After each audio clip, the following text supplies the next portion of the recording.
Welcome to the best gambling show on the internet. This is the home of the money pick.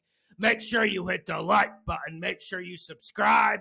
Week 14 over-unders to bet, and let's just take a time to praise ourselves. We've been excellent with the totals this year. I know people say, oh, it's all about the props, or people don't bet totals anymore. This is for the total bros. Let's get this money. Let's get to Thursday night. We're going to Detroit. We got the Green Bay Packers at the Detroit Lions. Over, under 51.5. I'm going under. Listen, there's a lot of questions in this game. You worry about Detroit's health. You do worry about that defensively, but also, like, you guys didn't get worried about Aiden Hutchinson being out. Why am I going to lose sleep over Malcolm Rodriguez?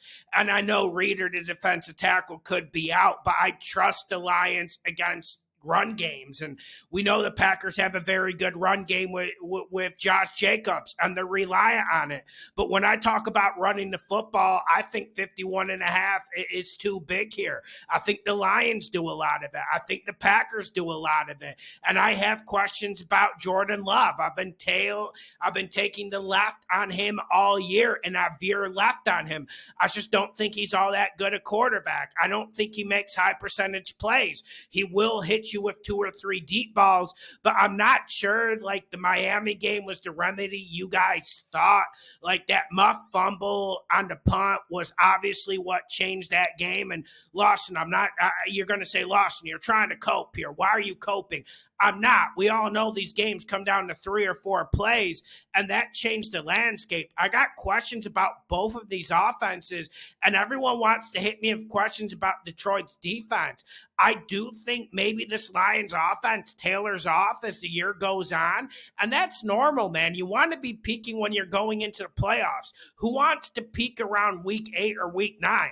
I'm going under the 51.5, and also I hate trend betting, but also when you talk about this over-under, when you look at the Lions, once they get over 50 points in totals in games involving them, Dan Campbell's record isn't good. I believe it's like 1-11, 2-10 in that range. So just keep that in mind if you're a trend better.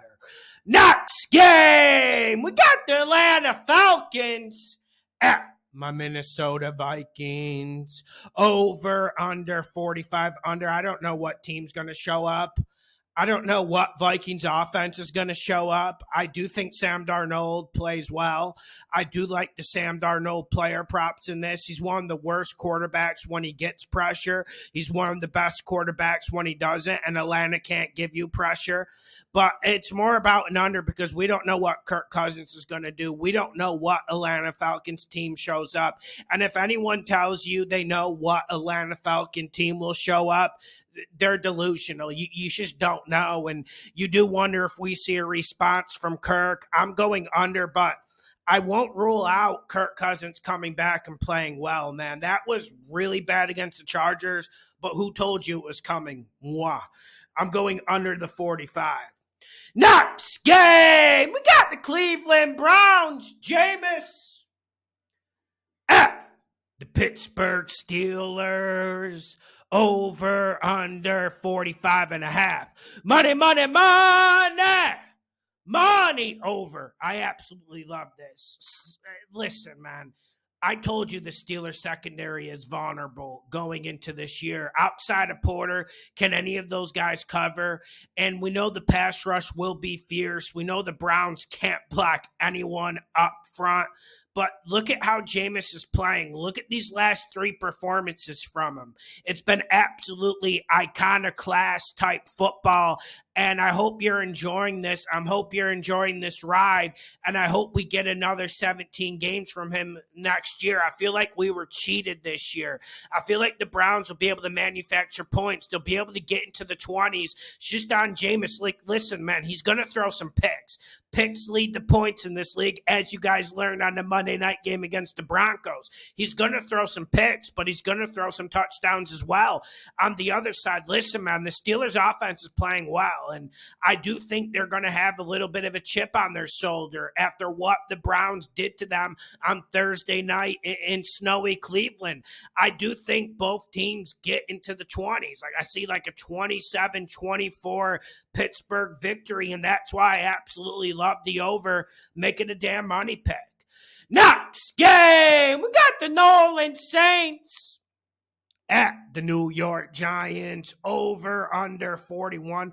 I'm going under. Like, I do think the Saints offense has been better, but with no Taysom Hill, with no Shaheed, no Olave, you do wonder how are the Saints going to be in the red zone? And I know you can run it against the Giants, but that has limiting returns if you can't throw it. And we know Carr doesn't like forcing it into the end zone. So that's a big reason for the under. Another reason for the under is the Giants starting 11 on offense. We do get locked, so it's not a money pick. If this was DeVito, I would be putting the whole life savings on it. But I'm going under the 41. I do wonder maybe if Locke can give this Giants offense a spark. Next game, we got the Jacksonville Jags at the Tennessee Titans, over under 39.5. I see a sneaky over here, but there's no science. I mean, Mac Jones looked terrible in the first two starts, looked better in his last performance coming in as a sub.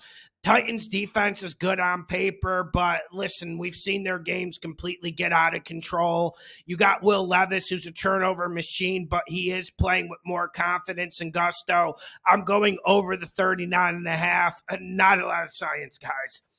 Next game, we got the Seattle Seahawks. Call. At the Arizona Cardinals, over under 44.5. Money. Make it a money pick. Under. Listen, do I like this one as much as 2 weeks ago when we put it on Patreon at 46.5? No, I don't. This probably won't make it to Patreon. But I absolutely love this. Like, I think this is going to be a gritty game, divisional matchup, season's on the line, destiny's on the line. And you got a Seahawks defense that has played so much better the last 4 weeks. And you saw them get that pick six by Leonard Williams against the Jets. And they're stopping the run better. And if you stop the Cardinals run game, I know I've said it a lot, but if you stop this run game, it's a below average offense. If Kyler Murray has James Conner going at 4 yards a carry, then this Cardinals offense can put up points with the best of them. I just don't see it happening. Ever since they got Robertson Harris on Seattle's front seven, they've been a lot better. On the other side, I felt stupid saying this, but the Vikings game kind of proves my point. The last 7-8 weeks, is there many defenses playing better than the Arizona Cardinals? Are there a lot of defenses that are better coached than the Arizona Cardinals? I don't think so. And even if the Seattle Seahawks put up 500 yards, which they're capable of, they'll get to the red zone and Gino will throw a few picks. Give me the under 44.5. Make it a damn money pick.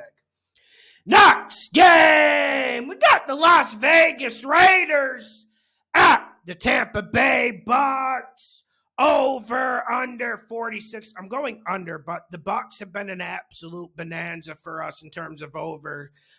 The Panthers Bucs one wasn't how we drew it up last week, but it still went to over because overs are a force of nature in the Bucs games. But I do wonder, what's Aiden O'Connell going to do? And is he going to put up 300 yards like he did against the Chiefs? I'm leaning towards no, and I'm leaning towards this Raiders team just running out of ideas, running out of fight. I'm going under the 46. Please do not bet this. Next game, we got the New York Jets at the Miami Dolphins, over under 45. Money over borderline. It's borderline because this Jets team is so erratic. Listen, they move the ball well on offense, but they make so many mistakes. Look at the second half against the Seahawks. I think they ran like fucking 18 plays on offense. Every single time they went to snap the ball, it was a fucking penalty. But all things considering, I think they can get to the 20s. And I think the Dolphins get to the high 20s, low 30s. And this Jets defense just isn't what it was. And everyone wants to pick on Aaron Rodgers, and I'm fine with that. He deserves a lot of critique. He deserves the criticism that is levied his direction. I don't like the personal attacks against him, though. Like, I feel like that's kind of lame and just unbecoming. But one unit that I think deserves the most criticism on this team is the defense. Like, Sauce Gardner's playing like shit. They can't really stop the run. And if Miami's running the ball against you, they're going to use play action and going to rip you alive. And I feel like this Miami offense has found a groove. They have found a new situation for this bad offensive line. I feel like Tua's getting in more rhythm every single week. I'm going over the 45 borderline money pick because the Jets are an entity you can't predict. And if you try predicting their games or situations, then you're just dumbfounded. Next game, we got the Chicago Bears at the San Francisco 49ers. Over, under 44. I'm going over. And I'm feeling really confident about this. But Purdy's right arm is falling off. I mean, that's why it's not a money pick. Because you do think the 49ers are going to have some sort of run game. And when you're able to run the ball, especially when you have a quarterback like Purdy, you should be able to throw it. And I do wonder if we see a 49ers response. And we know this Bears front seven isn't the best against the run. But mostly this is going over because I like what Caleb Williams has been doing with Thomas Brown. Caleb Williams, man, I've been telling you the whole year, everyone was hating on the offensive line. Are they great? No. Do they pass block great? Absolutely not. I never said anything along those lines. But I said a big part of Caleb Williams' struggles, a big part of the sacks was him holding the ball too long. And it just kills everything. And you're seeing it. It's just look at the Detroit game. Let's use that as a small snapshot. If he gets the ball out of his hands quick, he's an effective quarterback. These receivers are getting open. You got Kmet, you got Moore, you got Allen. These are decent receivers that can help a young quarterback. But if he holds on to the ball, you're going to see the ugly part. But we need to remember that this 49ers defense is really, really bad. Like, it's not 2 years ago. It's not 4 years ago. And you can look at the injury report. And when the 49ers got injured and banged up before, you would count on some depth. There's just not a lot of depth on this roster. And I think the Bears are able to put up like 23, 27 points. And I'd be shocked if the Bears completely stop the 49ers offense, even though I'm worried about Purdy's right arm. Give me the over 44. Next game, we got the Buffalo Bills at the Los Angeles Rams. Over, under 49.5. Money, money, money. Money. I don't feel great about this, but I'm going over. Listen, I know it's a money pick. I should be feeling good. I should be like, yeah, let's go. It's just with this Rams team, look at their first half against the Saints. The offense barely touched the ball. And look at the second half against the Saints. The offense was absolutely magisterial. And we know this Bills secondary is sneaky good, like Hamlin and Rapp on the back end. It's tough. But I do think this Rams offense will put up points. I do think this Rams offense will come out spinning. I do think the Rams could surprise the Bills here. I don't think this is the best spot for the Bills. Now, the Rams offense is a completely different entity when Kyren Williams gets open, gets going. You saw in the first half against the Saints, they didn't run the ball well. They played like shit. In the second half, when they started running the ball and getting some good movement with the offensive line, you saw everything open up. And I think you can run the ball against the Buffalo Bills. I think that's the only weakness in the defense. And the Bills will let you run it because they want to keep those two safeties back to try to get interceptions and force big plays. On the other side, you got Josh Allen, who's just playing magnificent right now. I do like the way this Rams defense is shaking up in terms of the defensive line. These young bulls like Verse, Fist, they come at you in waves. They're like a pill, that Oxycontin at 80. It just keeps hitting you. It hits you like with the time capsule, just keeps hitting you. And they come at you relentless. But at a certain point, there's limited returns when you have that pill coming at Josh Allen because he avoids everything. He doesn't have like a favorite target like Diggs. He works the ball around to everyone. And if you get him in a 3rd and 13, there's a good chance he gets it. That's just how great he's playing right now.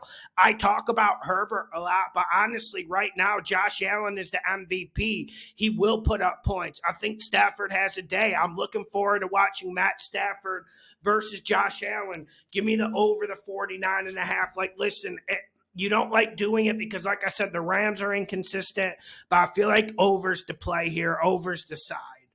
Next game, we got the Los Angeles Chargers at the Kansas City Chiefs. Over, under 42.5. I'm going over. But this Chiefs offense needs to get going, and this Chargers defense just seems to keep getting better. Like, they even got a touchdown against Kirk last week, and they tricked him into it. I mean, they're playing mind games with opponents at this point. But I'm going over. I just wish I had more science because we don't know if McConkey's going to play, which I think is huge. I think that's pivotal. I think that's like a 6-7 point swing in terms of what the Chargers can do. On the other side, if Derwin James covers Travis Kelce, do you trust these other targets? Do you trust Mahomes right now to really make the plays? I'm going over. Like I said, I'm punting on this one, but I want to ask you guys another question. Is Mahomes healthy right now? You guys remember a few weeks ago, he did that ankle. I'm forgetting the team off the top of my head. But after he did that ankle, we're seeing him take more sacks. We saw him take a lot of sacks against the Raiders, and he's never been like a fast, explosive guy, but he's been a guy who knows how to avoid sacks. And you don't need to be fast or athletic to avoid sacks. Ask Tom Brady and Peyton Manning. But overall, man, I'm going over. But like I said, I'm punting on this one. Next game, we got the Cincinnati Bengals at the Dallas Cowboys. Over, under 49.5. Over team total for the Bengals, but for the full game, I'm going under. And I know this Bengals defense, you can get against them, and it's always a good strategy. But I do wonder if Cooper Rush is the guy to really push the buttons. Like, it's kind of like a similar matchup to when the Bengals defense played the Giants on the road earlier in the year. There's only so much Daniel Jones can do, and there's only so much Cooper Rush can do. That's why I feel more comfortable going over for the Bengals team total. But this Cowboys defense has been playing good. That's another reason why the 49.5 isn't under. Make sure you hit the like button. Make sure you share the videos. The best gambling show on the internet. Let's get this money.